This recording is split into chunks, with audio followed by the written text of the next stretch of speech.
پانچویں شرط ہے نیت۔ جو نماز ہم پڑھ رہے ہیں اس نماز کی نیت کا ہونا بھی بے حد ضروری ہے۔ اگر ہم نماز فجر کے پڑھ رہے ہیں اور نیت ظہر کی کر رہے ہیں تو فجر کی نماز نہیں ہوگی، اور ظہر پڑھ رہے ہیں عصر کی نیت کر رہے ہیں تو نماز کوئی بھی نہیں کہلائے گی۔ جو نماز ہم پڑھ رہے ہیں فجر ہے تو فجر کی نیت ہونا لازم ہے، ظہر ہے تو پھر ظہر کی نیت ہونا لازم ہے، اسی طرح عصر کی نماز ہے تو عصر کی نماز کی نیت ہونا بھی لازم ہے۔ الغرض جو بھی ہم نماز پڑھ رہے ہیں اس نماز کی نیت کا ہونا ضروری ہے۔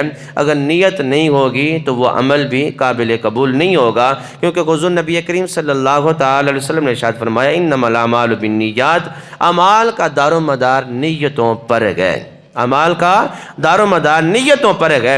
یہاں تک کہ اگر ہم کوئی نیک عمل بغیر ثواب کی نیت سے بھی پڑھیں گے تو اللہ اس پر بھی ثواب عطا نہیں کرے گا۔